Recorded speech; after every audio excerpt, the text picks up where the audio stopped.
Candace. What the hell? That's the energy you're bringing. Introduce yourselves. No. What? What? I don't know. I'm Ripley. And I'm John? And this is Comicsplaining. What is this energy? Seriously. Well, you see, the past few weeks when I was editing, I noticed that on the recording my voice came out kind of monotonous. So I'm overcorrecting and putting too much emotion into my voice. Oh God.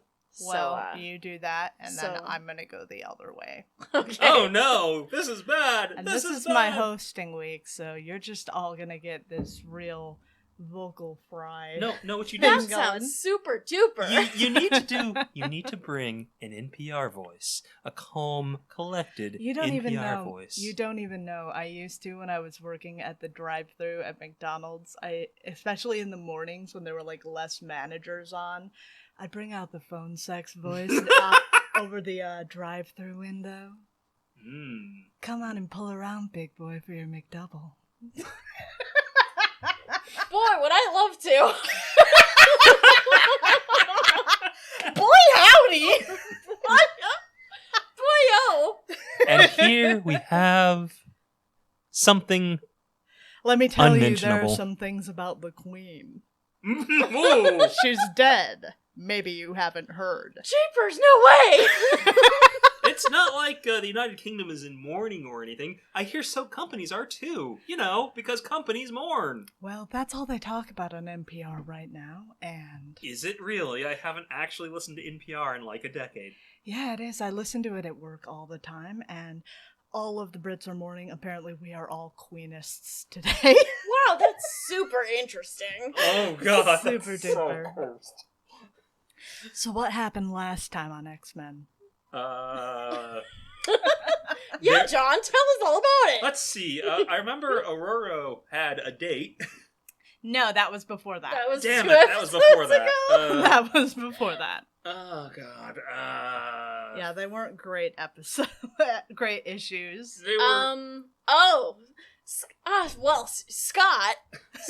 was in the woods brooding As he about does. Thunderbird's death. Yeah. We're all so sad. Oh my God, I hate Rest the in way peace. and See how long we can keep this going. he got really mad and he started shooting his lasers all over the place. So anyway, I started blasting her. he started eye punching. Remember, it's eye punching beams. Yes, he was eye punching everything, and he accidentally blew up Oh cairn. yeah, they had like a weird ghost shit. a cairn.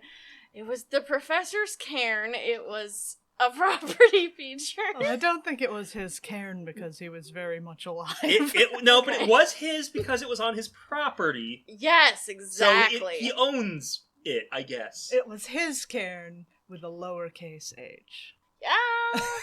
No, he's a ghost. Didn't you know the professor's been a ghost the whole time?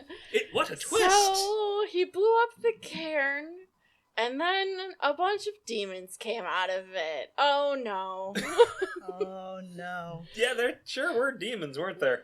And then the X-Men were fighting the demons. And it didn't go very well because you can't It really fight didn't go demons very that well because he kept coming back to life, the demon they were fighting. Oh boy. Oh, and they destroyed the cairn completely and it killed the demons somehow. Storm went out and she got upset because she has claustrophobia. Did you know that? Yes, I did. She had a date about it. We did. didn't really know that in canon at the time. That's an That's addition true. from classic There. X-Men. We Oh my god. we didn't know about that. I am in hell. So anyway, Storm blew up the cairn, and then all the demons stopped happening because that's just how that works, I guess. You crack a cairn, you get demons. You destroy a cairn, you get rid of demons. How do cairns work? We don't know. But what you will find is that demons, when this happens, will immediately dissolve into a puddle of pink goo. A pink goo that tastes delicious. We've got 5 facts about pink goo coming up after this plug begging you to donate. Please donate to our Patreon. Subscribers get access to... Oh god, we can actually! And then... Look, we can. We actually have something to... And then the B story was Wolverine and Nightcrawler being kind of gay. Yeah, they were. No, the bar guy was really gay. Yeah. Oh, they were being kind of gay. That's what Harry was there for, to be really gay. Yes. He was, as the kids say, saying the quiet part loud. I'm pretty sure adults are allowed to say that one too. I'm pretty sure they've been saying that one for a while. Nah, only kids. Silly rabbit, tricks are for kids. Oh, good God. And then the second issue, things happened. They did. I do remember something happened. Oh, God, that one was actually eminently forgettable. Fuck.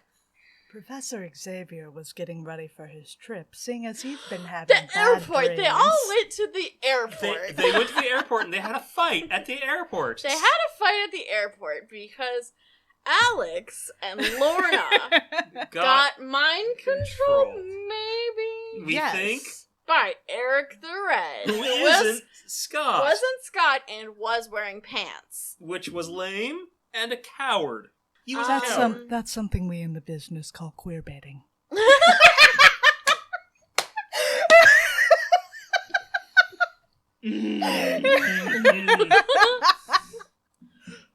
Scott was the better Eric.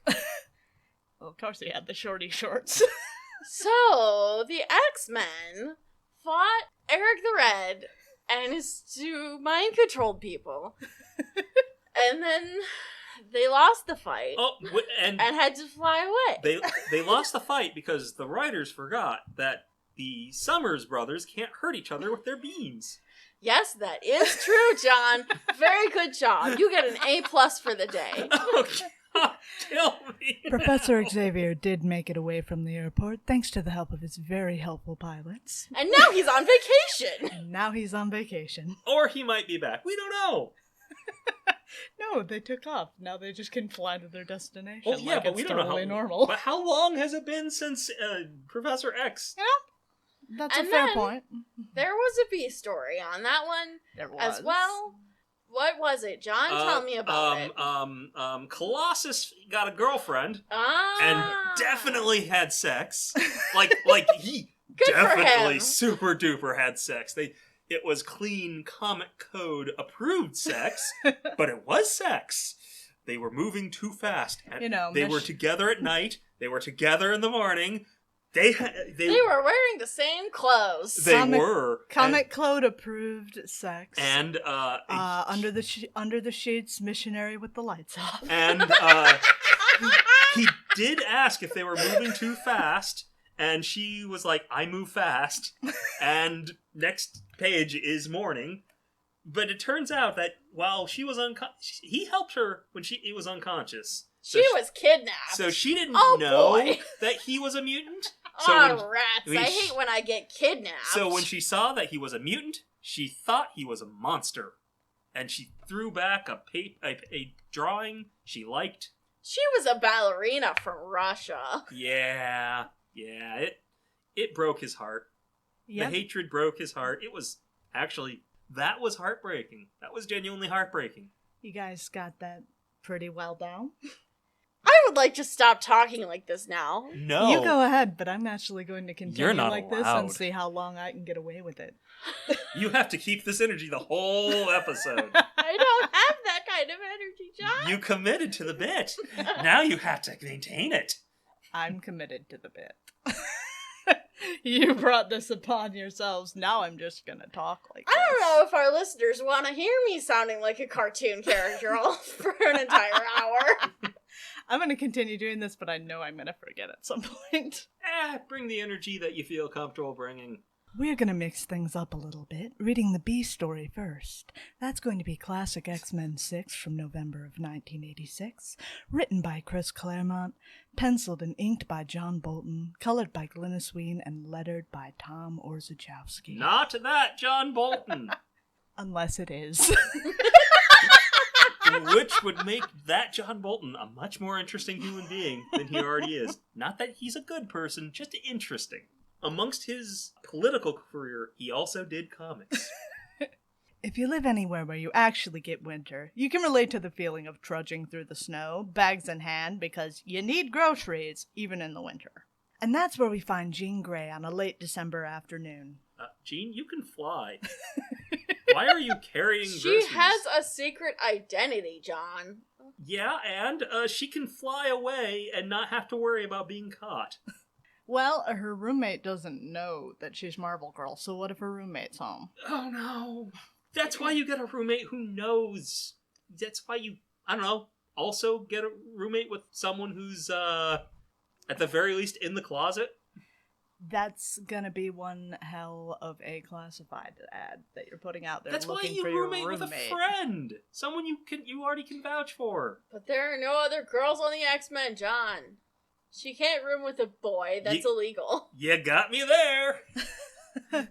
That's currently illegal.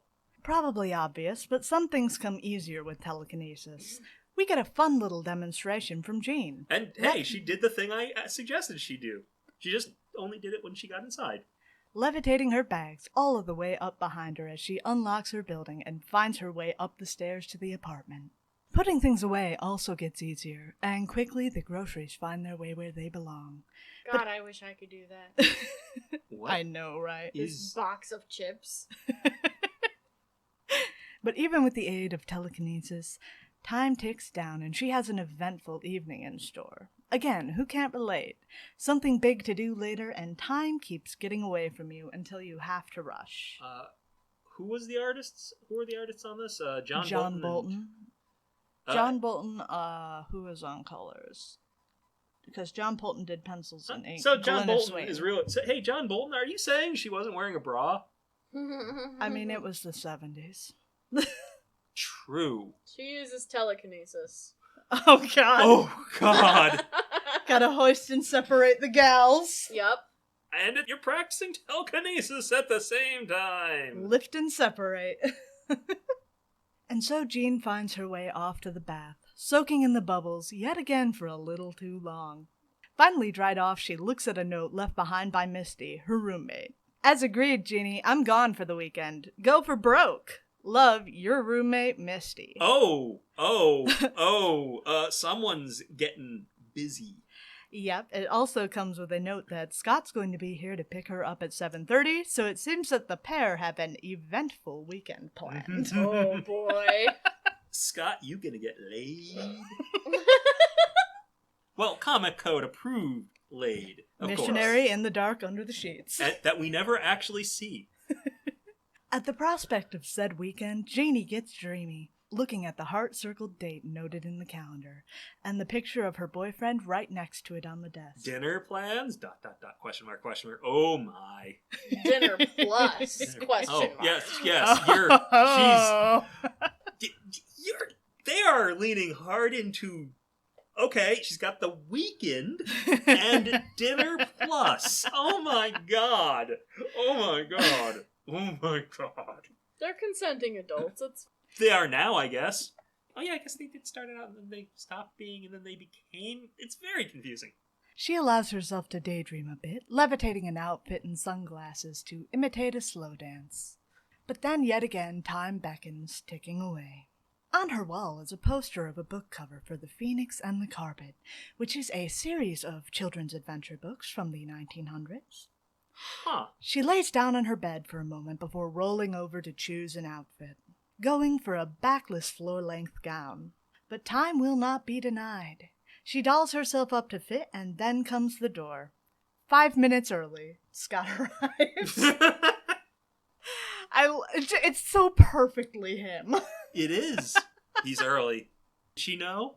Did she know he was going to be early? I have to feel like she did. She knows him. She's known him since they were kids. And, well, he's definitely dressed. He is. Remember that it is the 70s and cut him a little slack. Oh my.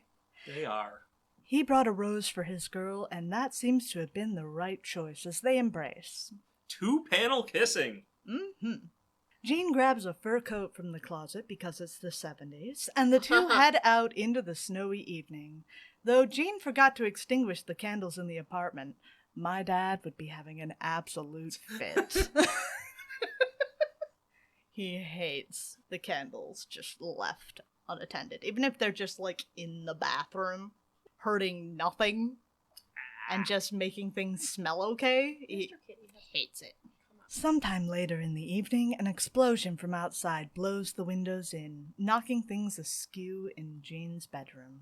Oh, no. You can't believe it. Isn't this New York? Yeah, this is New York City. Yeah. That's the Tree. God, what is that place called? Rockefeller Center. I know that because it's in my script. It's famous. But I actually knew that anyway. I could have All right. dug that name up if I dug deep enough. Dug on deep into the memory banks. Yeah, because that's like the Christmas tree. They put the big old Christmas tree up there every year. Yeah, I forget where they get it from. There's some place that comes up with the tree every year, yes, and I forget where it is. This is a whole thing, and New York gets snow in winter, guys. Yeah, but it's still nice when it's a white Christmas, because it doesn't always work out that you get the snow on Christmas. And is that fucking Nick Fury? Is that Nick Fury hanging out with, the Contessa? Or whatever the fuck her name is? I think it is, because he also has a cigarette. Oh my god, it's Nick Fury. There he is. There he is. Is that Matt Murdock? What? Right here. Oh my god, is that... So what's happening here is the X-Men just happen to be in the middle of a Nick Fury thing that involves Matt Murdock, and they're just, Sometimes people are just places, Don. What are you talking about? That's not Nick Fury. That's a Nick Fury life model. Oh my god! Life model LMD. Decoy. Yeah, that is one of the many fake Nick Furies that are currently on the Earth, because the real Nick Fury is on the wall making sure that Earth doesn't get attacked. Because a single storyline that really deformed Nick Fury's character also deformed the past of Nick Fury's character, so it gets really dumb. Well, it was already complicated and dumb before that. But, it had to get worse. Because apparently he's been fighting since the 50s to keep Earth from being invaded by aliens. Spoilers, John! I'm sure you would all love to know what we're talking about, so on that note, our second issue is X-Men 98 from January of 1976. Written by Chris Claremont, penciled by Dave Cockrum, inked by Sam Granger, colored by Janice Cohen, and lettered by Joe Rosen. With some pages penciled by James Fry, inked by Jack Abel and Mike Esposito, and lettered by Bill Oakley, as we are using the classic X-Men version of the story. So we've got a couple of new names here, Janice Cohen and James Fry. Well, Janice is the daughter of another well-known comics professional, Sal Brodsky. He's interesting, but I don't really want to get into his achievements on his daughter's work. Fair. But beyond that, there's not a ton to talk about. She did a bit of coloring, and that's about it. Women in comics! And we know almost nothing about her, yay! James Fry doesn't have a ton of information that I can find either, though I would like to note that he's a creator of color, one of the few black men we've featured on this show. What I can tell you is the ride I got taken on while trying to find him. Imagine you're me, stoned out of your mind, and trying to do research on this episode. That's why you don't do research when you're stoned, what the fuck? When I see a Marvel database entry, and so I click it, failing to note that this was an entry for the character of James Fry in some inane Marvel bullpen story. Oh no. So I'm going to read that summary to you now. Well, you're telling me he made it into the one of the fictional ball pens? Yep. That's exactly what I'm saying. Jim Fry was a member of Marvel staff who worked as the editor of Marvel Age. The contents of the book depended on him obtaining information on the news for each superhero, but Busiek failed to get those details by phone. Editor Jim Salicrup prompted Busiek about the X-Men to write a section called The Mutant Report, and fellow Marvel staffers Jim Shooter and Glynis Olivier, who is also known from time to time as Glynis Wein, also harassed Busiek. Captain America entered the offices to reprimand Busiek for obstructing his hotline with non-emergency calls. You see exactly where Stoned Ripley was absolutely boggled. Oh no! Oh no!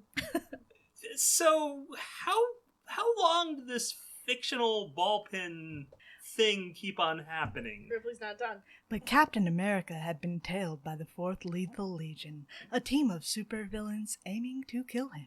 The captain was joined with several other heroes in a battle royale in Marvel, scaring the Marvel staff while Salicrup, under a table, phoned Virginia Ramita to warn that Marvel Age may be delayed. At this point, it was revealed that Fry had been impersonated by the Scourge of the Underworld, or was a totally fictional identity created by the Scourge for this purpose. The Scourge used his gun to shoot at the Phone Ranger, point blank. Although the Scourge hit the Phone Ranger, the latter survived. Incomprehensible. What? Even now, I don't know where the Phone Ranger comes into this. What the fuck? Who the fuck is the Phone Ranger? Is that just, Jim Salicrup because he was on the phone? I don't know. Maybe, but I have genuine questions about the nature of how long were they fictionalizing the ballpen?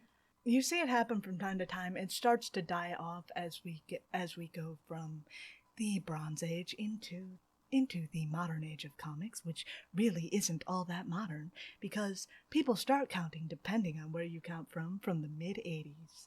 So that doesn't seem all that consistent with anything, does it? So you know what? You know what they need to do? This is what they need to do. They need to fictionalize the ballpen again. Oh God. Let's do that. Let's not, because then we have to deal with the editor who pretended to be Japanese for a long time. We can kill that editor? Cebulski-san. Cebulski-san.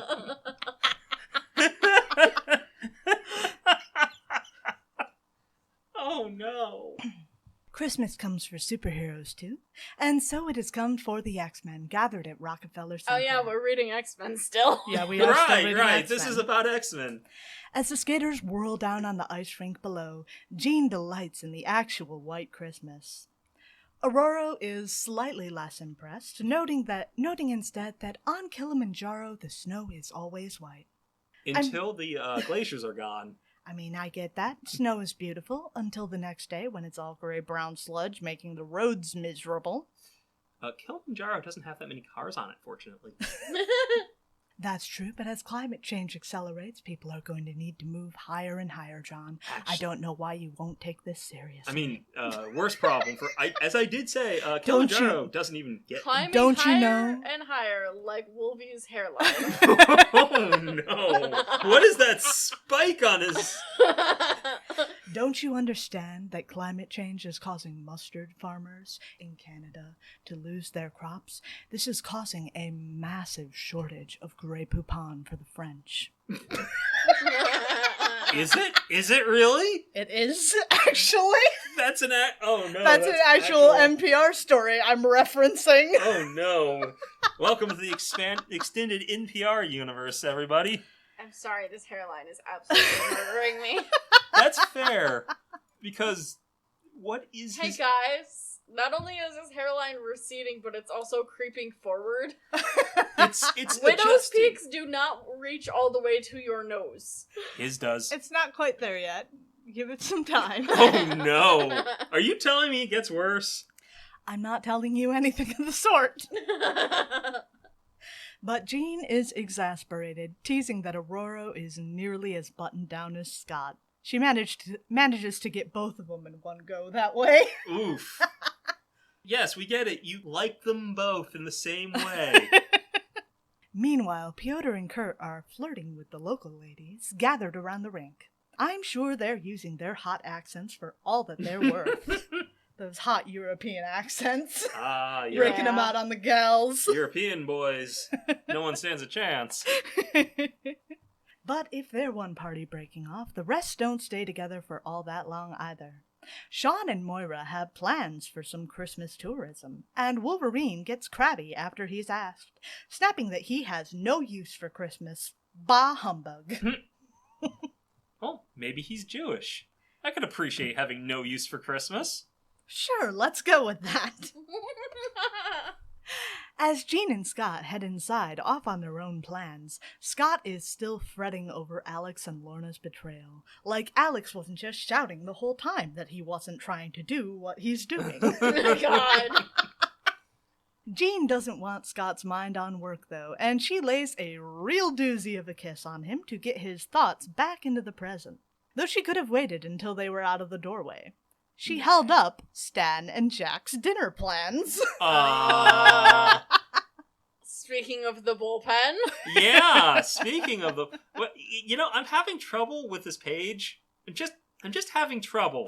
I'm having trouble with this page because... Spoilers! I'm having trouble with this page because Stan is not identifiable as Stan. No. They both look like they could be James Bond. Different James Bonds. I mean, this is more of a Connery look. And that's more of an old Connery look. See, to me, he just looks like a detective in a noir film. True. Now, we're talking about the Hollywood version of noir, not the original German expressionist films. Oh no, we really are stuck in hell. I don't even know if that made sense. Taking this NPR joke to the next level. Little did you know that I am well practiced for this occasion. I have all the information that I need to successfully pull this off. You suggested the bit, and look what you did. I didn't suggest the NPR bit. No, but I committed. You suggested the change of energy, and that triggered this, and that makes it your fault. Alright. You're not supposed to just accept it like that. Jean and Scott are quickly wrapped up in hard-eyed gushiness as they head for their table. But their bliss can't last for too long. Finally, the clock has ticked down as two Sentinels tear the roof wide open, here for their quarry. You know, same page, we see two members of the ballpen, the famous members of the ballpen, and we got Sentinels. The most famous members of the bullpen. Yeah, you know, prepare for your doom, mutant, for the Sentinels have returned, says one of the Sentinels. Just, let's see, 1, 2, 3, 4 panels away from the most famous members of the Marvel ballpen. The two men who created it all. Yeah, you know, normal things. Normal things. They're here looking specifically for Cyclops and Marvel Girl, and they very accurately track the pair here. They've prepared themselves for the power of any of the X-Men, but they're not exactly up to date on just what the X-Men have been up to. Oh, boy. They're not ready for Jean's beefed-up telekinesis. She hits one of the pair with a real whammy of a TK blast, throwing it back outside of the building.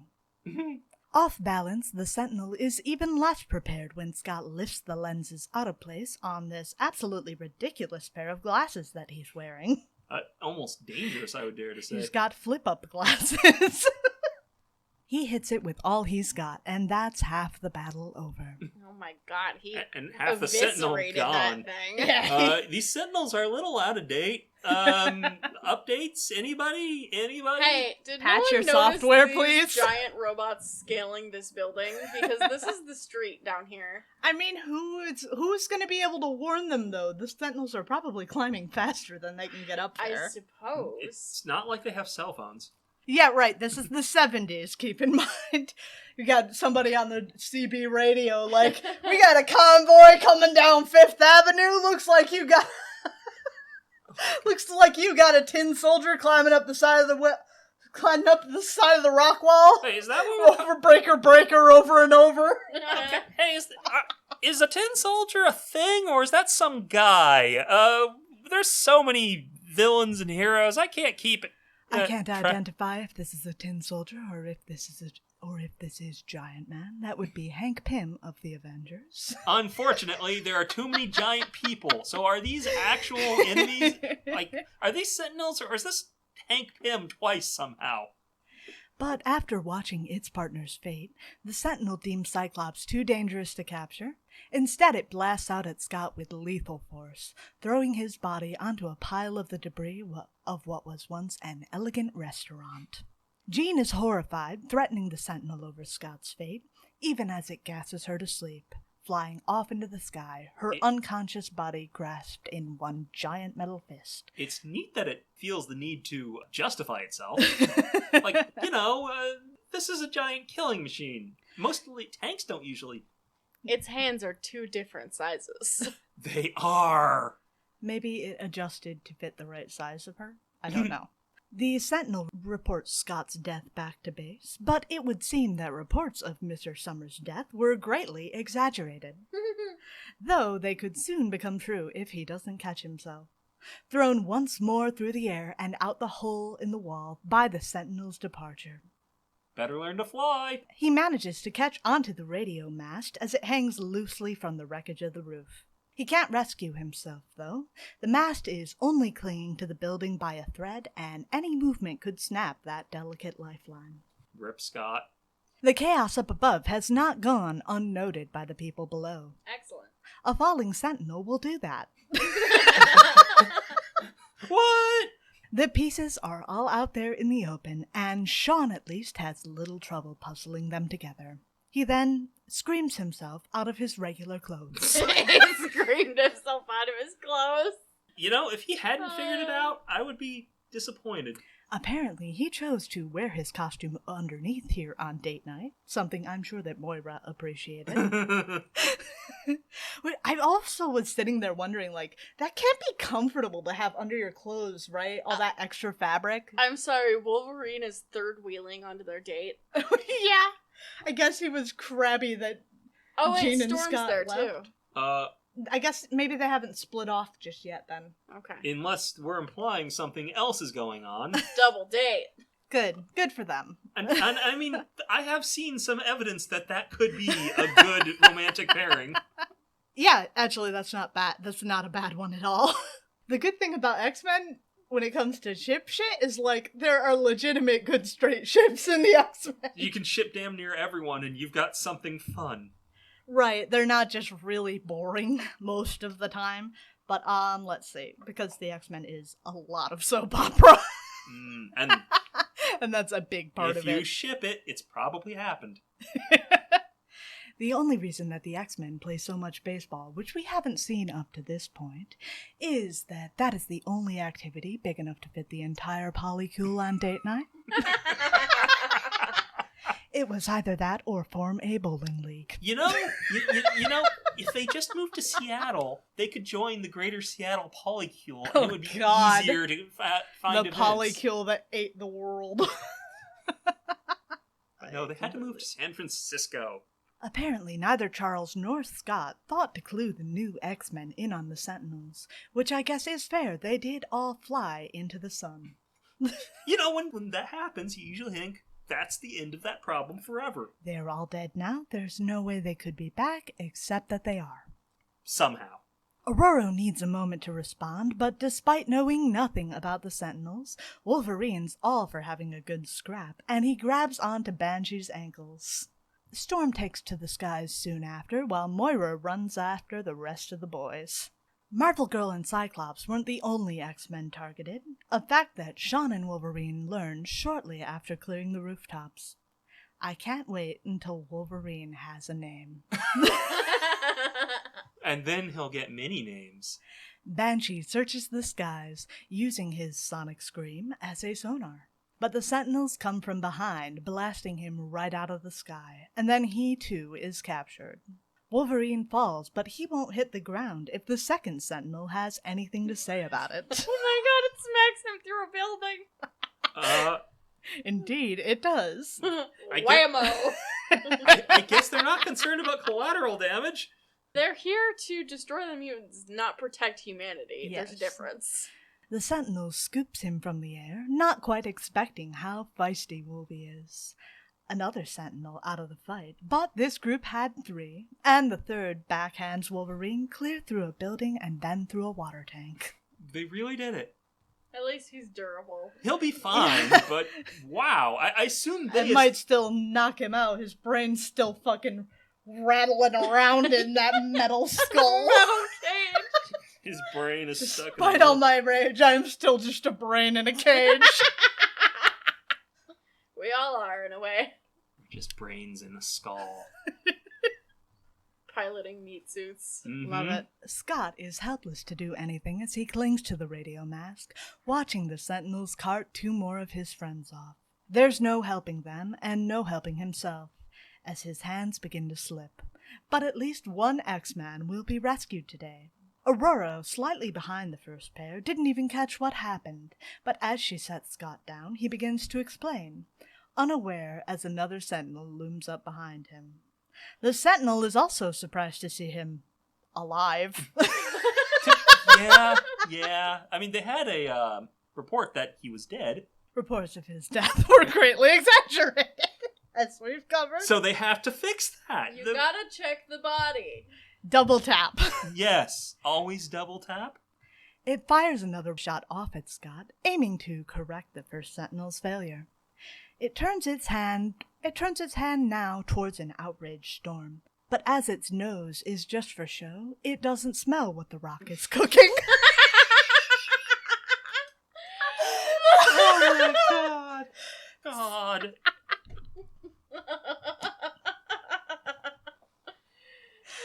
The Sentinel goes into this matchup fully expecting to have her powers managed, but it doesn't calculate the fury of the weather.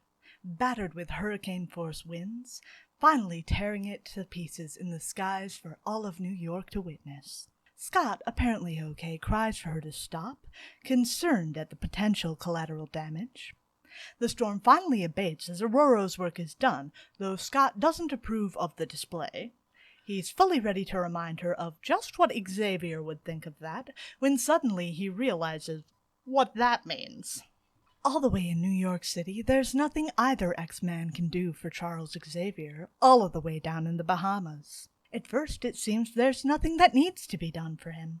He sits on the rear deck of his good friend Dr. Peter Corbeau's boat, rocked gently by the waves, a fishing pole in hand as the pair discuss the star system from Charles's dream. And if you want to hear the belch, please pay money. You will get to hear it. If you would like to donate in other ways, you might consider throwing $5 or so to our Patreon. Or you might consider joining our Patreon as a returning monthly subscriber. Every penny helps. Oh my God. You took a second to wind up for that. I wasn't sure exactly where that was going, but no, you really went for it. Peter, the director of Project Starcore, would be the one to ask, but despite Starcore's progress in the mapping of the Milky Way, they found nothing fitting the description of Charles's dream. It's a difficult subject to broach when you see your friend's mental health beginning to strain. Not an enviable position to be in, but Corbeau gives it a noble effort, gently suggesting that Charles seek professional help. Are you saying I'm insane? Chuck. Just tired is all. Chuck has so many friends in high places. He does, but you might also consider that he's very rich. Yes, that's true. And he used to work for the FBI. Suddenly the rod first snaps tight and then begins to bend. Charles has got a whopper on the line.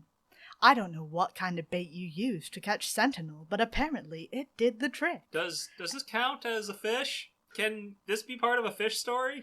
You are going to have to check local guidelines It on the was matter. this big, I swear. It was the size of a giant robot because it was a giant robot. I caught a giant robot. Yes, a giant robot that was trying to kill me, but still. He wants to throw it back, though.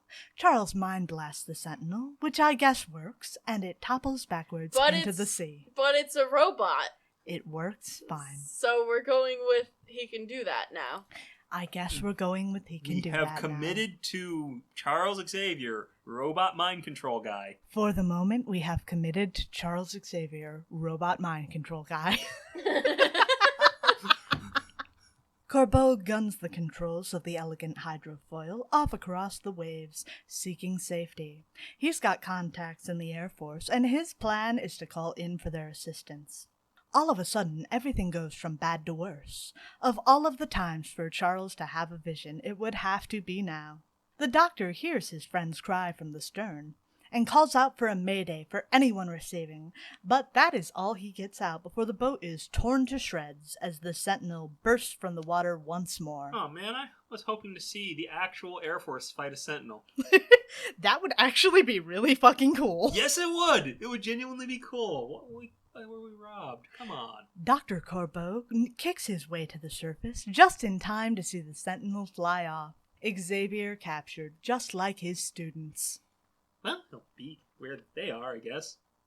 Several of those students remain unaccounted for. Piotr and Kurt keeping the company. Also, I'm sorry, the good doctor is left floating adrift on the ocean alone, so he's probably dead now. Well, 200 miles from land. Okay, is that a shark in the water that I see? No. Okay. It's just drift. Well, luckily he called in that mayday, so hopefully someone heard that and knew where it was coming from. Hopefully. Otherwise, he's dead now. Actually, yeah, I'm not giving him great odds. Several of Charles's students remain unaccounted for. Piotr and Kurt keeping the company of two lovely flight attendants they encountered at Rockefeller Center, Elizabeth and Amanda. They passed by a poster for the Handel Ballet, throwing Piotr into reverie for a moment.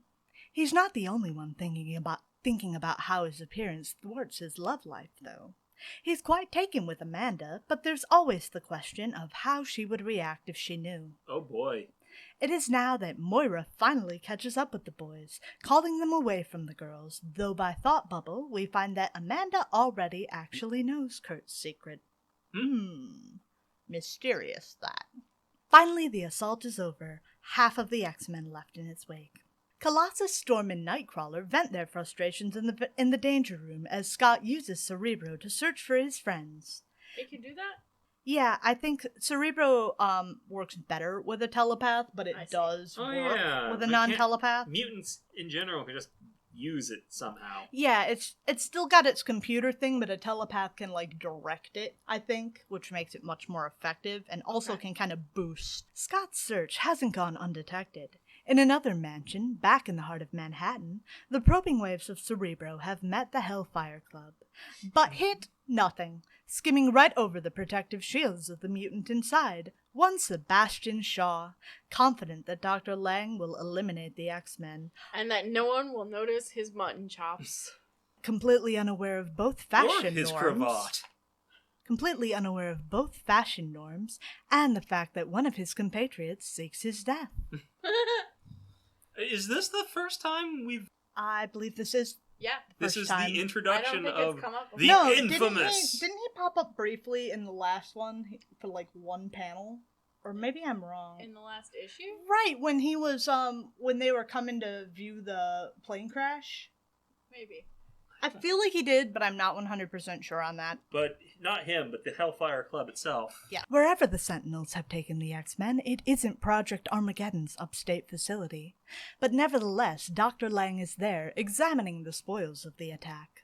Wolverine, Jean, Charles, and Wolverine, Jean, Charles, and Sean strapped to examination tables. I love that they had to mention the exact date. They're standing pretty much upright, but sure, we'll go with tables. One of his subordinates warns Lang that a solar storm means Sentinel operations are going to have to cease. Lang's all right with that. They got some mutants, at least. First he focuses on Wolverine. Something about Wolverine doesn't read the same as the others, but Lang makes it clear that he still doesn't view him as human. Wolverine strains against his bonds, but Lang isn't exactly threatened by that, retorting that his chromaloy shackles are unbreakable. Down the line, he next encourages Jean Grey, still in her evening gown. She compares Lang to a Nazi, who does not agree with comparison. Wow. Whatever lets you sleep at night, Nazi. Oh, God. We really aren't... I didn't realize how subtle the X-Men used to be. Oh, so subtle. He then answers Jean's question as to why he's targeted the X-Men, explaining that they took down the Sentinels before, so they need to be gotten out of the way, particularly Marvel Girl, Cyclops, and Professor X, who he sees as the heart of the X-Men. Jean sneers that the X-Men aren't so easily beaten, and Dr. Lang backhands her across the face for her lip. Now, unfortunately for us, we probably all knew that those chromaloid shackles were not going to hold Wolverine. Of course not. And that's because we know about adamantium, but I'm sure that at the time it was much more surprising. Wolverine gets free of his bonds? I'm shocked. Stunned, even. How could he possibly escape? We also all know that he was not going to stand for that bullshit. No. That man is going to be gutted like a fish. Good. He didn't mind when Lang was fucking with Banshee and himself, but hitting the little lady, not cool. I'm sure that Sean loves that Wolverine volunteered him for the okay to torture category. Banshee over here being like, So it's okay if they do that to me? Really? Really? Are you sure we're on the same team? But that would be a little bit of a diversion from a fairly urgent situation, as the Wolverine is loose and on the prowl. I'm sorry. His arms? I like fucking that monkey man here. I like that he's getting all his fucking power from jumping up, though, because he's so Sprang. short. It's fucking great. The sound effect. Sprang. One of the Sentinels moves to stop him, but Wolvie cuts it down to size. By the time he's finished with it, only the last few straggling scientists are still booking it from the room. But Wolverine doesn't give chase. He could use the exercise, though. No, he instead springs his friends, but I do have some questions. Why did they have Wolverine's costume here? Was he also wearing it under his clothes? But he didn't have a shirt on. Why didn't he flex out of his clothes? That raises questions. It was in his pocket. God. This time, Jean's Marvel Girl costume didn't go with that backless little number, so she's instead forced to improvise, because an evening gown isn't really made to fight in.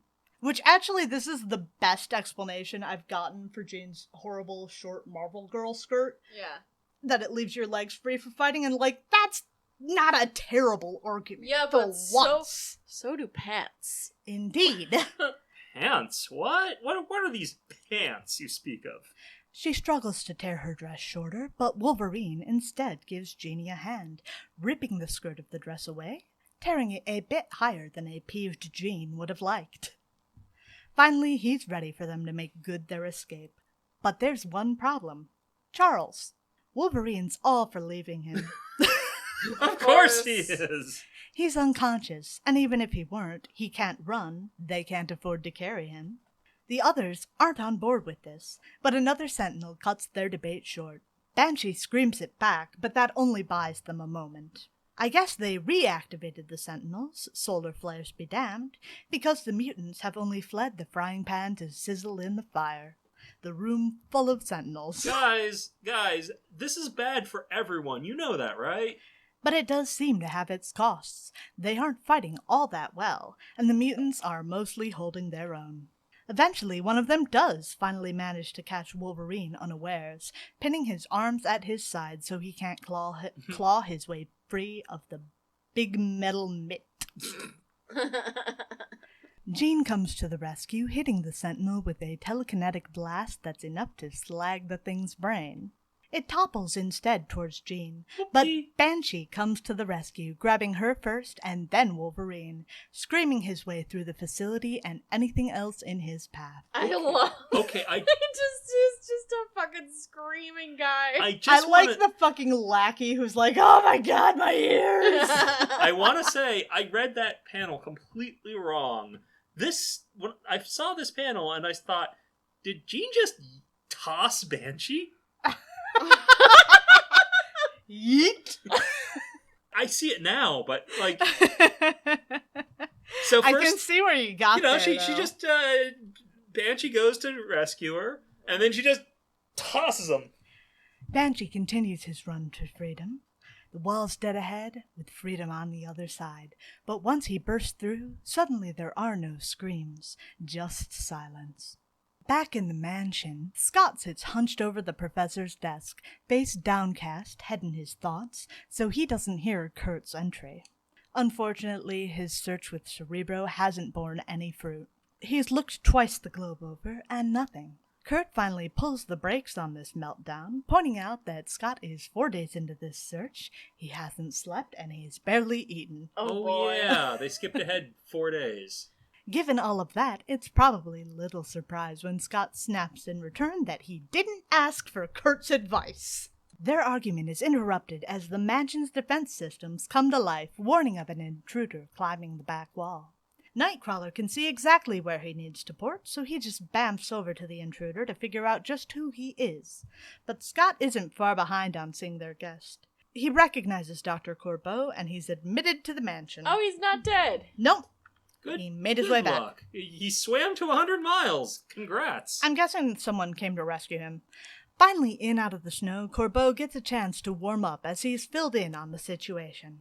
Scott is exhausted and distraught, desperately trying not to think that his search means that the others have to be dead, since they can't seem to find them anywhere. And that's the last piece Corbeau needs to put the pieces together. The Sentinel had mentioned the solar radiation as it snared Xavier. Why were they so talkative? They're not on the Earth at all. Something that they too have now come to realize, Because- floating in the cold vacuum of space. Banshee, you just spaced yourself. Good job. You're dead now. He spaced all 3 of them. Yep. I mean, Wolverine will be fine because he's the unkillable Wolverine, but No, I feel like that would probably kill Wolverine. he'll get better. I feel like that would probably kill Wolverine, actually. You think that's the one I thing think that could that kill would. him for yes. good? Yes. Well, not That the one and a magic thing. katana. There are various things, but I think that would do the job. We move along to X-Men 99 from March of 1976, written by Chris Claremont, penciled by Dave Cockrum, inks by Frank Chiaramonte, colors by Michelle Wolfman, and lettered by Irving Watanabe. We're using the classic X-Men version of the book, per the usual, so there are some pages with pencils by Jim Sherman, inks by Joe Rubenstein, and letters by Bill Oakley. Who did this cover? Arthur Adams, I believe. Because, those thighs. I think it's Arthur Adams. I'm not 100% Those sure. thighs are thicker than So Cyclops. check on the next. Front cover, yeah, Arthur Adams and Craig Russell.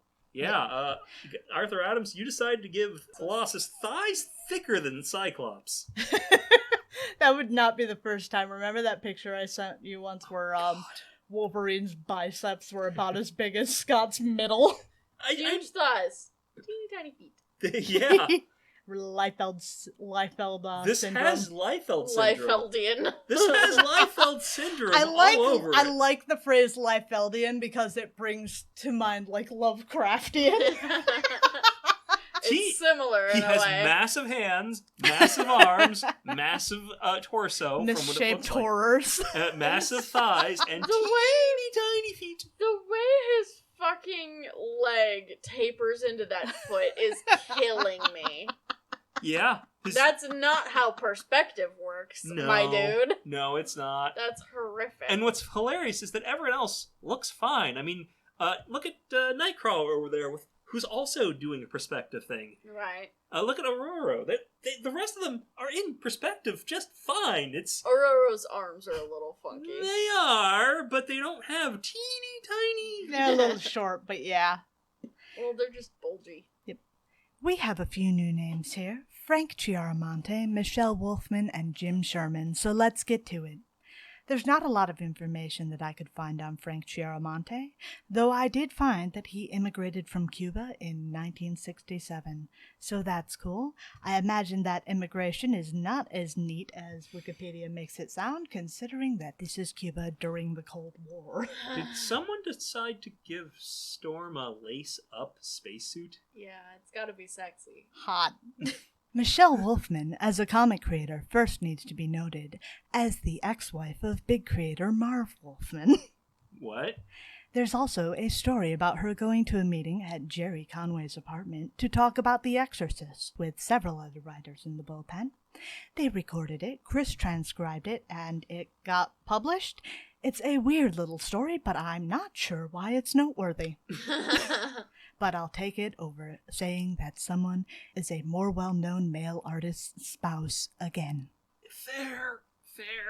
And last but not least, Jim Sherman. He's still around and kicking, though it doesn't seem that he's done any comic work for quite a while. But he did design the logo for ShopRite, which is something. But there are 3 logos, and I don't know which one it is. Really good fun facts. I always bring the best. Well, sometimes there's not much to know. We pick up exactly where we left off. Jean, Wolverine, and Sheen, that was a stretch, are dead. Intentional this time, hang in space after their ill-fated escape attempt. Lang isn't about to let his subjects go that easily, though. 2 Sentinels launch from the platform, first popping the mutants into gachapon pods, then taking them back to the station, dropping them at the feet of a gloating Dr. Lang as he declares that there's no escape. Not now, not ever. I'm sorry, this issue is called Death Star Rising? Yes, it That is indeed. Star I Wars would reference. point out that this is 1976, so it is not a Star Wars reference, as No. Star Wars came out in 1977, as we all know. So Star Wars is an X-Men reference. Oh no. Yeah, obviously, that's how that works. Yes, obviously, all culture is directly connected and no one comes up with anything original at all, ever. Back on Earth, the Axemen continued brainstorming with Dr. Corbeau, where we learn a few things about Xavier's connections. So you know how he has friends at the FBI? Well, he has the hookup at the NSA as well. Oh boy. Corbeau momentarily gawks over Xavier's high-level clearance before they get to work, using the computer to trace sales of the kinds of materials used to construct Sentinels. Finally, they find what they're looking for on S.H.I.E.L.D.'s orbital platform. So that's weird. Is this what tracing things on a computer looks like? This is a weird page. Yes, that's exactly what it looks like. Yeah, there are 2 things going on simultaneously, both of these things. It's neat. It was just easier to communicate these as separate stories. And because they are. If you'd like to see what I'm talking about, you might consider subscribing to our YouTube, where you can see video versions of the podcast. Someone is trying to be, hey, this is an ambitious paneling. Yeah, it looks pretty neat, right? Xavier isn't the only one with the hookup, though. Before too long, we find a shuttle at Cape Canaveral, gassed up and ready to go for an emergency launch. Hold on. When was the first shuttle launch? I think like a year before that, but I'm not 100% sure. I feel like it was 75, but I could be wrong. Absolutely. I am not sure. I literally just said that I'm not sure. No, you are clearly sure, and I will prove you wrong. I am not sure at all, in fact. 'Cause I didn't look this fact up. You will find my 4 a.m. rabbit hole soon, but it's not this. I know for a long time they were trying to get space shuttles to happen. I might also note that this is not a normal space shuttle. This is actually a StarCorps space shuttle. Whatever the heck which that is. is sci-fi nonsense, so you cannot have any complaints that it is different from the actual space shuttle. No, but it still looks very inspired by the real thing, down to it being painted white. It looks dead on like one, but the cockpit inside is actually different, as you're going to see. I'm sure. Desperate to find out exactly when the first real space shuttle launch was, because I want to say it's like 81 or 82. You might be right. Oh, that would be cool. Yeah, so this... Only things aren't going so great here at Launch Control. Not only does the weather seem like it's going to scrub the launch with a heavy fog hovering over the launch pad, but Corbeau's crew is running late. Finally they arrive, hurrying through the fog and into space chutes. Not sure why we drew Wolverine here. He's very much not here. 81. They were first operated in 81. Alright, I was wrong, so this is just sci-fi stuff all around. Oh yeah, Wolverine is here, huh? Yeah, I don't know why. You shouldn't be. What? I love he has his outfit on under. They all do, though. That's so ridiculous. All of a Well, sudden... they also snuck in by wearing, like, trench coats over their costumes. But I like Scott wearing his fucking visor underneath his helmet. Like, that's my favorite. But when I say this was, like, legit... Oh, no, I know. It looks dead on like one. The first space shuttle launches were all white. Because that I didn't realize that the tanks on the originals were not orange. Yeah, that's why this is 70... 76? 76. Wow. Space launch was inspired by X-Men. All of a sudden, would you look at that? The fog cleared. With a little help. Of course it did. So now it's time for the 4 a.m. rabbit hole this week. We open on a newscast discussing a rather busy news day. And then, someone names one of the news factors as Geraldo, and something ticks in my brain. Geraldo Rivera? I look at the mustache. Back to the name. Wikipedia away, I must know the trajectory of Geraldo Rivera's career. I know he's in news. He's a news character now. Yes. What was he doing in the 1970s? A mention of ABC, so further down the Wikipedia hole I must go. The other guy is named Roger. Is there a Roger anywhere on the page? Ding, ding, ding. Roger Grimsby. We're here for ABC Evening News. Roger opens, discussing the midnight rocket launch down at Cape Canaveral. But quickly we turn to a story from Mr. Rivera. Apparently, ever since the Sentinels attack in New York, a wave of anti-mutant bigotry has seized the country. It's gone as far as the firebombing of Judge Chalmers' house for his activism in the wake of Larry's little temper tantrum. Mm-hmm. But we don't hear any more because the cameras have caught some action down in Florida. The shuttle crew have arrived and are preparing to board. They do note that the crew is international, interracial, and intersexual. Try it again, champ. Yeah, what not the does right that mean? Unless we're learning some things about the X-Men. Right. I I mean, I'm not gonna say that can't be true. Hey, but... y'all it seems have been, statistically improbable, but... Y'all have been headcanoning one particular X-Men. Two for a while now. Not as intersex, though. Well, as certain other... The terminology of the time... The newscast again notes the solar flares, but then turns the newscast over to who else but Melba Tolliver. They all have sexy little laces on their spacesuits. Oh my god. The X-Men just gotta be a little slutty at all times. And this is a very good guess for what a space shuttle should look like, because they are the better part of a decade out from the actual launch of the first space shuttle, which... I also want to note something about very late. Melba Tolliver, who turns out to be fucking awesome, and I don't know why she wasn't on the ABC page like these guys, because she is a black woman who refused to cover her afro when covering the marriage of Richard Nixon's daughter. That's a baller fucking move. Melba is fucking awesome. Now, so I have found. I didn't know anything about her before this, but that's cool. Finally inside, the X-Men remove their helmets one by one. Aurora was feeling uncomfortably tight inside of her spacesuit. Guys, there are reasons you wear those. And so it's a relief for her. Actually, they can't wear... Part of the thing with the, believe it was Columbia, is that they didn't even have their spacesuits on because you can't fully operate the fucking space shuttle with your shit on. So, like, there's a whole... I don't have an issue with that. The space shuttle was kind of a mess. So, like, this is not a problem, actually. This is fine. It's normal space policy. And you are correct. This is automatically not what space shuttles look like. The others, too, follow suit, except for one. When Kurt looks over at Piotr, he's not feeling so hot. Strained and sweating, his helmet still on tight. Finally, he loses control, transforming to his metallic form and ripping out of his spacesuit in the progress. We have ripped out of a lot of clothing. That's not going to be an issue later. Yelling, Mikhail! I'm trying to figure out what they assume the cockpit is designed like, because they have these weird, nearly vertical seats. It's fine. He sinks back into his seat, finally explaining the cause of his panic attack. Piotr's family has some familiarity with space.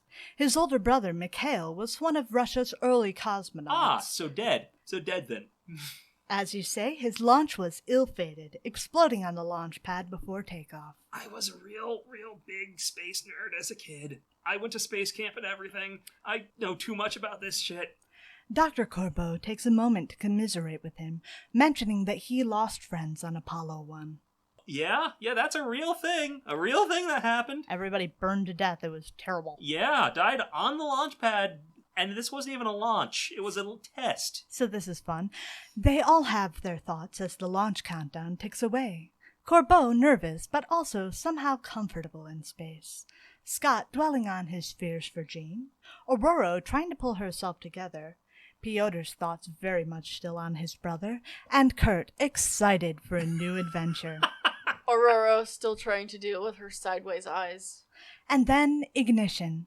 Slowly the massive, heavy rocket begins to rise, accelerating as it climbs out of the Earth's atmosphere. I am so obsessed with this pretend space shuttle that's like I love 7 that it's years not, early. I love that it's not fucking real, so you can't critique it. Yes, I can, because No, you this can't. is absolutely based on a design It doesn't that was matter used. because it's sci-fi. I don't care. It doesn't matter. Look, it's even got the fucking top windows of the real thing. It doesn't matter.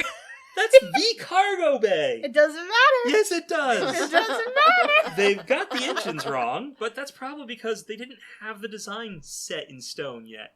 The X-Men have made it safely into space, or as safely as they can given the sun flares spewing radiation into space. On Starcore 1, in orbit around the sun, they're measuring just that as huge flares continue to erupt on the surface. Corbeau is flying into a doozy, but inside the shuttle things seem almost normal. Colossus might not agree. He doesn't feel so hot, though Dr. Corbeau reassures him that it's just space sickness, before turning his attention to the radio. Mind you, space sickness like that can last a day. I didn't know that was actually a thing, so cool. Yeah, so when they're going for realism here, I know they're going for realism with a sci-fi-esque space shuttle, but it's a realistic They don't do a bad job at this kind of shit, as you may have noticed. It turns out many people who go to space do get sick like that, and it tends to pass after a day, maybe 2. I mean, you're shooting very far up very quickly, so I can understand It's bound why. to upset things a little bit, and then gravity gets weird. And then gravity goes away, and that's the thing that makes people start ralphing. Not surprising. A storm of a different kind rages in Dalroon, Ireland. A lawyer by the name of Flaherty ducks into the post office. I love his hat is from the wrong century. He is dropping off a letter addressed to Sean Cassidy. Anyone can wear that hat, John. You could wear that hat. No. He steps back out once more into the storm, where a shadowy figure lurks, attacking him as soon as he steps out into the night. Black Tom Cassidy yells into the night about how his cousin isn't going to stop him, and that's that for that diversion. Did he just get blasted with a stick? Mm-hmm. How about another diversion? We're back at the Hellfire Club, where the Council of the Chosen are getting briefed on the developments from Dr. Lang. He gives them a quick update on Project Armageddon's progress. They're perfect. No one is going to come to their rescue. And now he can get to work finding the X Factor so they can induce mutations in whoever they please. Oh boy. Sebastian Shaw points out that maybe no one else is going to come to the X-Men's rescue, but there are still other X-Men out there that might. The chairman of the council isn't concerned, though. How would they find them? And the chairman outranks Shaw, who isn't even a full member at this time, still in a probationary period. Wow, he's on probation and went completely ham on the aesthetic already? No one to the cause. That you gotta prove at the end of probation that you're, actually cut out for it, right? Right. So he doesn't have to like it, he just needs to deal with it. He probably would like even less to find out that Lang lied about the goal of his research, something Chairman Ned knows full well, along with Shaw's status as a mutant. Our eyes turn back to S.H.I.E.L.D.'s orbital platform. Once something of wonder, now abandoned by budget costs. Platform? Indeed. Up until the new tenant moved in, that is. A shuttle comes onto their radar, and Peter Corbeau requests sanctuary from the fearsome solar storm. But Lang turns him down, as there are foreign astronauts aboard, and this is now a government facility. Suddenly, one of the technicians pipes up that the mutant detector is ringing off a 5-alarm fire. And so the platform dispatches a trio of Sentinels to give the X-Men a warm welcome. Fun! Most of the X-Men put their helmets on, but Piotr can do nothing but sit there, hoping in vain for the shuttle not to be hit. Maybe he shouldn't have destroyed his spacesuit. He had a panic attack! That doesn't work. One of the Sentinels gets in a hit, and the ship decompresses, pulling Storm out into space. Scott makes the call. Get this thing lodged into the damn platform before Piotr suffocates. The shuttle rams its way home, lodging into the platform. I'm tentatively not going to place this on the Scott crash list, but I could be swayed. It's actually a lot harder to do this kind of thing in space than it is to do this on the ground, so it definitely belongs on a crash list. It's still flight worthy. We will get to that later, so... I'm not going to put it on the crash list. Does the crash list require the vehicles in question to be destroyed? I feel like it requires everyone being no longer in the vehicle. Because this is definitely a crash. This is not... You don't land in space. You dock. This is a crash. We can argue about this later. We will argue about this 2 X-Men episodes along, I believe. Oh, God. Oh, boy.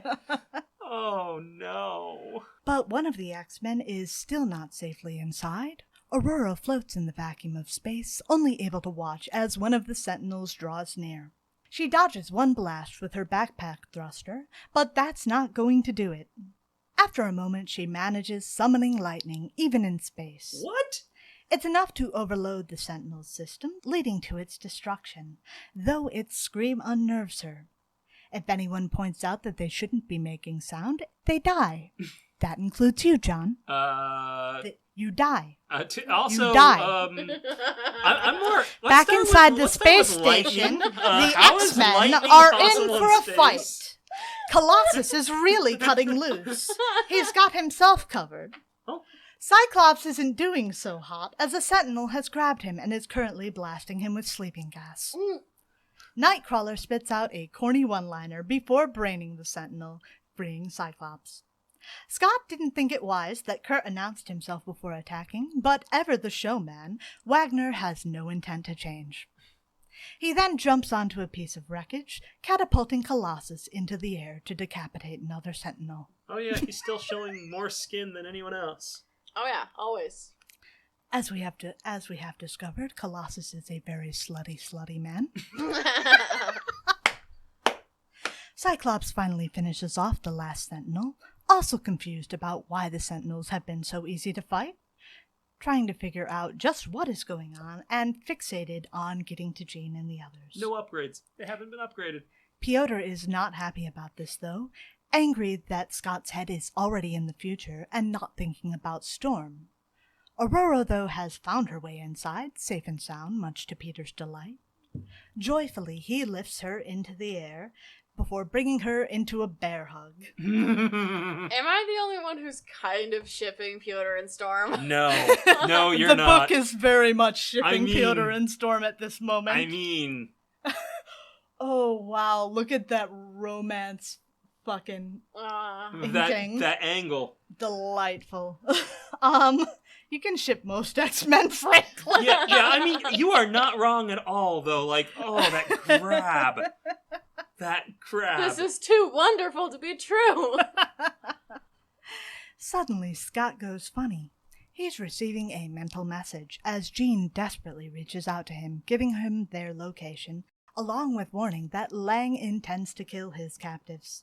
Okay, for a moment, I thought he was getting jealous.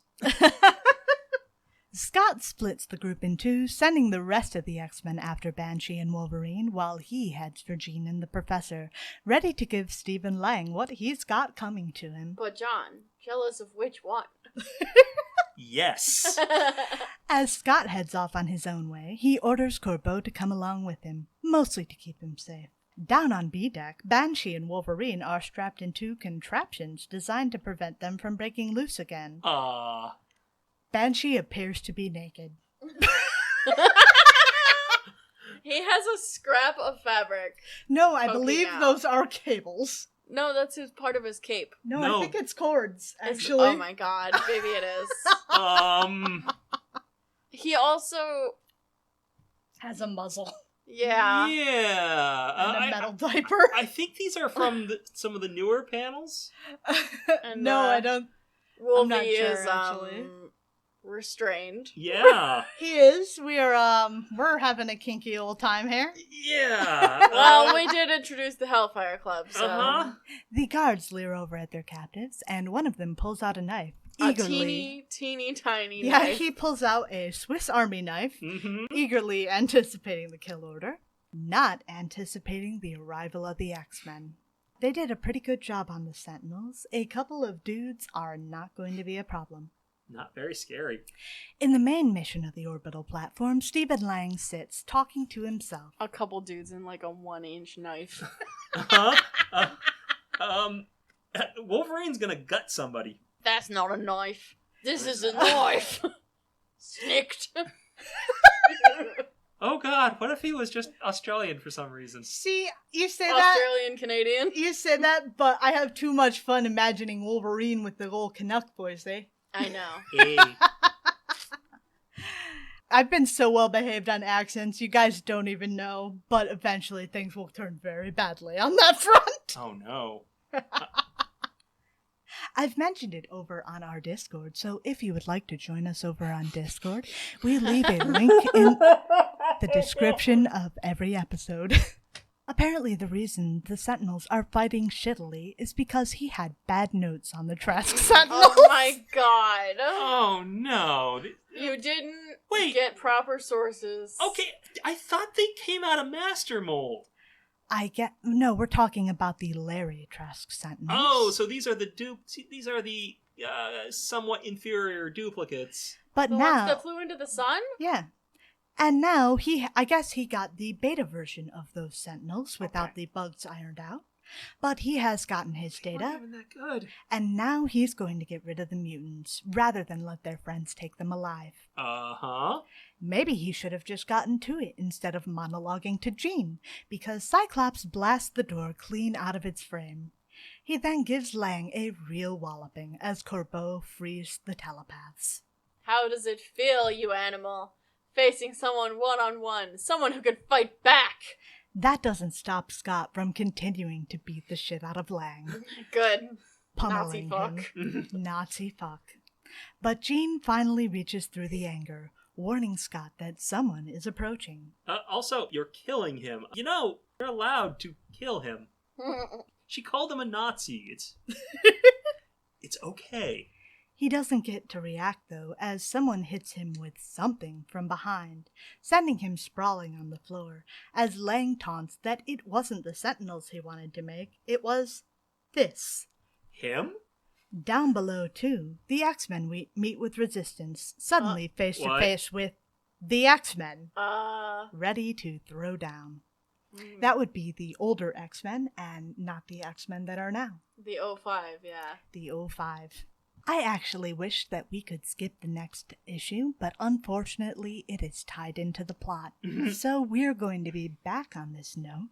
But for now, we move along to the B story from Classic X-Men number 7, written by Chris Claremont, penciled and inked by John Bolton, colored by Glynis Wein, and lettered by Tom Orzechowski. When is this? I didn't mention it, but 1986. Here at the crossroads of the death of the old year and the rebirth of the new, the rich and powerful elite whirl the evening away at the Hellfire Club's yearly gala. The vibes here are weird. The Hellfire Club, as you have noted, has a rather interesting aesthetic. Meanwhile, I'm just appreciating the technique on this lace. Right? That's Isn't this fair. fucking gorgeous? It's so simple, I and love- yet they made it look really good. See, this is where John Bolton is at his best. The delicate Mhm. inking is excellent here. He may also be a politician. We don't know. The Oh, hell- this lady. Yeah. Weird vibes here. This place has a very... A mix of Indeed. lingerie and evening gowns. and very old-time looks. Yes. Less old. Some couples look like they'd be at home at any other high-class event. Like Others dressed as if the party were being held in some royal court a few hundred years back. Literally. And then there's this little lady with the leather hot pants and bustier. She appears to be a waitress. Yes. Yeah, she is. So, I'm not really sure what the vibe here is. There's rich decadence beyond the constraints of normal morality. Yeah. Mm-hmm. Amongst the couples spinning and swaying their way across the dance floor are Sebastian Shaw and his date this evening, Lourdes Chantel. Lourdes doesn't much like Sebastian's taste in friends. She sees Shaw's old buddy Edward Buckman as the snake in the grass that he is. But Shaw still brings his date over to introduce her to the chairman of the council, in turn introducing his own date, Paris Seville. Nedward briefly butters Shaw up a bit, that he does look like a proper black king, but Shaw doesn't buy that. He's a self-made man with none of the polish of so many of the rich elite here, born with a silver spoon in their mouths. And Ned just points out that that is the American dream, before pivoting the conversation over to Project Armageddon and the excellent reports he's getting from Dr. Lang up above. Finally, though, Nedward excuses himself for a dance with his date. Lourdes and Shaw don't return to the dance floor for another whirl of their own, instead retreating off toward the back room to talk. On the way back, they pass Shaw's right-hand woman, Tessa, and he asks if she believes Lourdes's view of the situation, or his own, that the White King is sincere, and they're halfway to monetizing the business of mutation. Unfortunately, Tessa, too, can't decide which way this leans, and so Shaw finally steps out onto the balcony, thinking loudly to one of his allies, Emma. Gotta love Shaw responding to the girls as my women. Very telling. Though on that note, it may just be that I hate Sebastian Shaw because he's a creep. Fair. Emma isn't in attendance at the gala this year. Instead, she stands at the bedside of a man we consider dead, Colonel Michael Rossi. We know what Rossi saw at Project Armageddon's upstate base, and with Emma's mutant gift of telepathy, she too knows it. Finally, Shaw has his answer. Project Armageddon is meant not to isolate the X-Factor, but instead to destroy mutant kind, and Buckman is in on it. Shaw's response is pure anger, and he crashes his hand down on the stone balcony railing, breaking the slab in two in his fury. It was the very nature of Shaw's self-made wealth that led him to be fooled. A life spent forever clawing his way up the social ladder in search for acceptance from those that see themselves as better as him. The Peter Thiel of this enterprise didn't realize that they're not actually going to accept him. He just fought his own way a little further down the list of targets, fooled into using his own resources to back his destruction. That was cool, just taking a shot at Peter Thiel for no reason, but, fuck him. Suddenly, things back at Rossi's bedside have taken a turn. A sentinel tears the roof off the sucker to the roof off, so we gotta give up the funk. Oh my god. Give up the funk. That was a transition. Yeah. On receiving Emma's distress call, he immediately orders Lourdes to teleport the three of them away to Shaw's beach house. But she's hesitant. She's never tried something on this level. So many people, and so far. In response, Shaw grabs her by the neck, ordering her to do it anyway. She's better at this than she guessed, though the strain it took out of her was enough to leave Tessa the only thing holding her upright. Shaw's co-conspirator, Harry Leland, is there to greet him, with no idea what's become of Emma. But with his clearly great judgment, Shaw decides that he's going to 1v1 the Sentinel. And Harry's like, you have fun with that.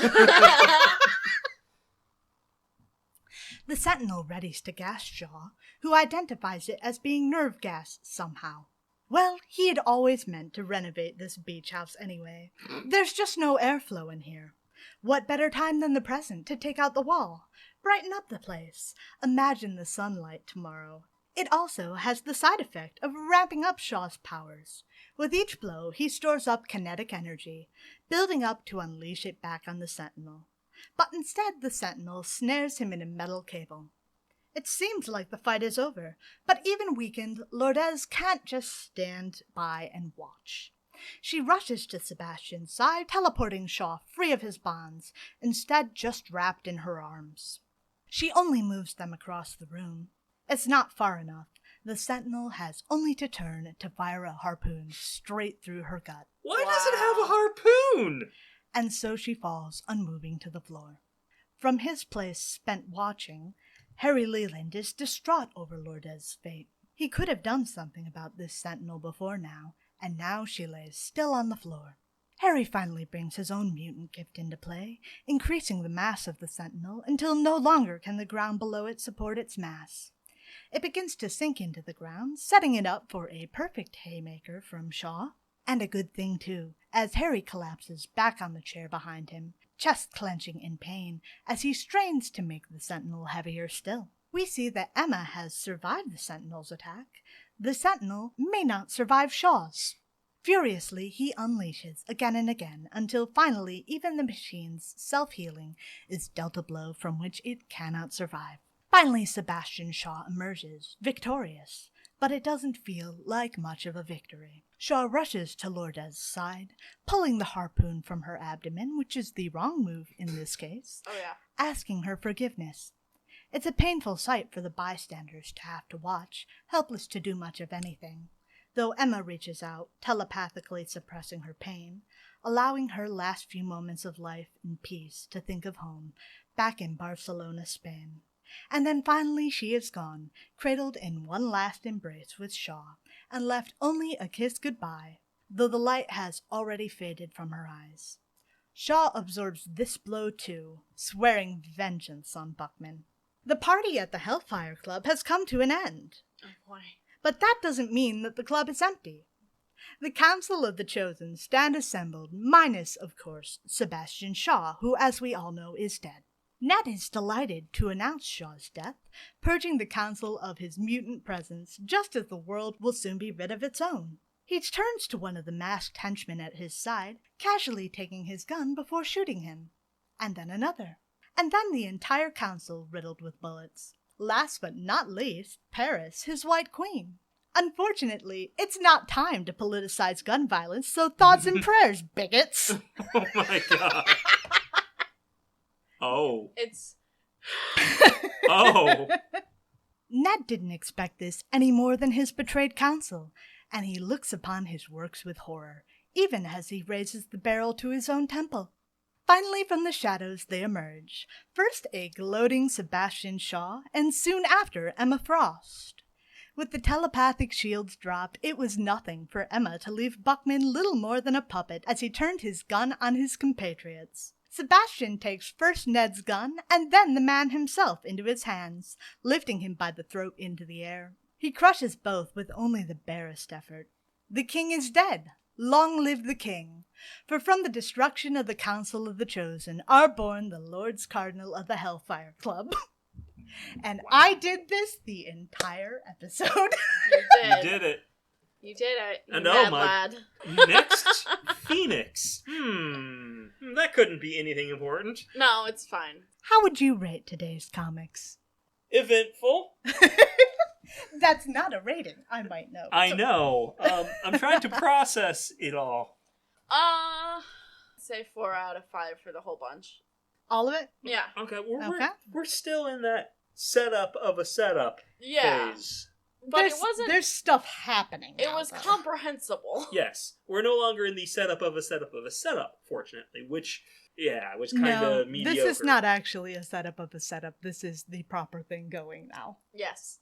I mean, okay, I guess at the time, I saw it said next time Phoenix. I don't think they realized Phoenix would kind of consume... Ooh. Yeah. John Bolton knows what he is doing by this pinup at the end of the book. 1986. Yeah. They really just put her in lingerie. She's got the... 1986 they put her in lingerie? No. She was in lingerie way before that. No, I mean, I'm just this particular image. No, this has pretty much been her outfit from the word go. No, I believe that. I'm just saying. I just want to take a moment to appreciate because she has a rib cage, she has fucking skeletal structure, and she's still hot as hell. Mm-hmm. I'm not disagreeing. I'm just saying the picture has a date on it. You also still have not rated the comics. You distracted me with Emma Frost. I mean, that's fair. Rate the comics, John. I don't know. It's good. I'm not too much NPR for number rating. That would be because we're supported by public donations. I don't know what the fuck that was supposed to mean.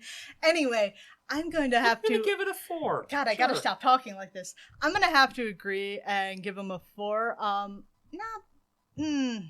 That last one may have won me over with the fucking Geraldo page because it looked really pretty. The space shuttle, like... If you look at a picture of Roger Grimsby, he looks exactly like that. I didn't realize Geraldo was in news. No, I figured his career started later, but apparently not. Because, I mean, I remember him as a talk show host, not as a news guy. Yeah. I guess he started as a news guy who became a talk show host, who went back to being a quote-unquote news guy. I'm gonna go along with 4, except for the last one, which I suppose... I like a 5 on both parts, because I actually liked that little story with Shaw, and it gave a little bit of an origin to the Hellfire Club, as we know them. I enjoyed it. I'm just like, it wasn't quite as moving as the previous one. They're so not if the I'm characters. comparing it, They're not the characters we know and love. This is kind of a new guy coming around, who is starting shit. He's also an asshole. horrible Yes, and misogynist. a a villain. massive asshole. Yes. I've met him. Much of what I've met him, he doesn't have his memory, but people are ready to kill him on the spot, on site. That would be because he's an asshole. Yes, and I mean, he also participated in bringing these Sentinels to bear, something that is noteworthy, even if he didn't do it on purpose. and fun fact, Well, he did do it on purpose. He just didn't think it was going to work out how it did. when Sebastian Shaw got his didn't memory think- back, he decided to be an asshole again. So I didn't think that the Tigers Eating Faces party would eat my face. Anyway, we are running very long today, so we got our plugs in throughout the episode, so just join us over on Discord, rate and review, talk to your friends, YouTube, Patreon, coffee, it's all here. It's all here, folks. We're gonna be back at you next time with Thor, and we look forward to talking to you then. Bye! Bye!